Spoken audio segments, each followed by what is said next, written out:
Le fer est connu de l'homme depuis plus de 5000 ans. Mais ce n'est qu'au XVIIIe siècle que les scientifiques font une série de découvertes sur des métaux jusque-là inconnus.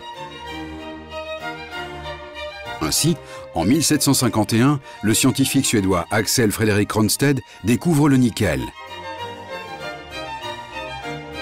En 1778, un autre Suédois, Carl Wilhelm Scheele, découvre le molybdène. Et en 1797, en France, Nicolas Louis Vauquelin identifie un nouveau métal qu'il appelle chrome. Vers 1900, quelques métallurgistes réalisent des expériences fructueuses sur des alliages de fer et de chrome. Ils les trouvent exceptionnellement résistants à la corrosion, mais ne comprennent pas bien le phénomène. En 1912, en Allemagne, Eduard Maurer et Benno Strauss se voient accorder le premier brevet pour produire des aciers inoxydables composés de chrome et de nickel. De nos jours, cette famille d'austénitiques, souvent à 18% de chrome et 8% de nickel, représente 60% de la production mondiale d'acier inoxydable. En 1913, c'est à Sheffield, en Angleterre, que se fait la première coulée commerciale d'acier inoxydable. On doit cette innovation à Harry Brearley.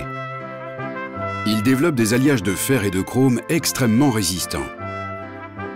Ces aciers inoxydables, les martensitiques, sont rapidement utilisés en coutellerie, les lames demeurant bien aiguisées et exemptes de rouille. À peu près au même moment aux États-Unis, Frederick M. Beckett et Christian Danzeisen développent encore un autre type d'acier inoxydable, les ferritiques, qui représentent 30% de la production mondiale actuelle. Entre 1910 et 1920, en moins d'une décennie, 3 branches généalogiques principales de l'acier inoxydable, les austénitiques, les martensitiques et les ferritiques, sont en plein essor. Aujourd'hui encore, on les trouve dans une large gamme d'applications.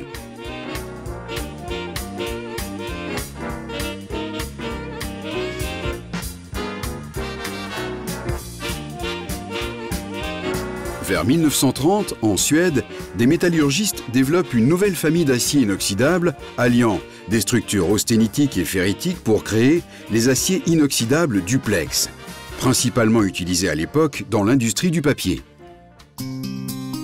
Ils remportent aujourd'hui un grand succès dans des applications variées, telles que la pétrochimie et le dessalement de l'eau de mer, qui exigent une haute résistance à la corrosion et une forte résistance mécanique. De nos jours, des structures entières de ponts sont fabriquées en duplex. L'acier inoxydable comporte tellement d'avantages qu'il est devenu le matériau par excellence, par exemple pour les intérieurs de la vaisselle, les systèmes d'échappement des voitures ou les mains courantes intérieures et extérieures. Tous ces produits sont beaucoup plus durables aujourd'hui qu'auparavant. Il n'est donc pas étonnant qu'entre 1970 et 2010, la demande en acier inoxydable est décuplée, de 3 à 30 millions de tonnes par an. Son taux de croissance moyen à long terme est encore de 6% par an. Actuellement, l'acier inoxydable permet de procurer de l'eau potable aux régions arides, facilite la production de nourriture pour une population mondiale toujours croissante et réalise la production en masse de produits pharmaceutiques. De nombreuses industries dépendent de l'acier inoxydable pour rentabiliser leur production. L'inox contribue à rendre une foule de produits de qualité abordables et disponibles.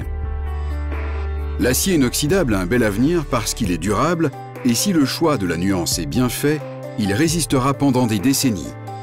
Après utilisation, il peut être recyclé à 100% sans perte de qualité. Dans les années à venir, l'humanité devra faire face à de nouveaux défis et pour nombre d'entre eux, il se pourrait bien que la solution réside dans l'acier inoxydable. Les aciers inoxydables permettent de produire de l'énergie alternative, tenant un rôle essentiel dans les piles à combustible, la production de biogaz et la recherche en fusion nucléaire. Seulement 100 ans après son invention, l'acier inoxydable est devenu partie intégrante de nos vies quotidiennes. Imaginez les portes qu'il pourrait ouvrir durant les 100 prochaines années.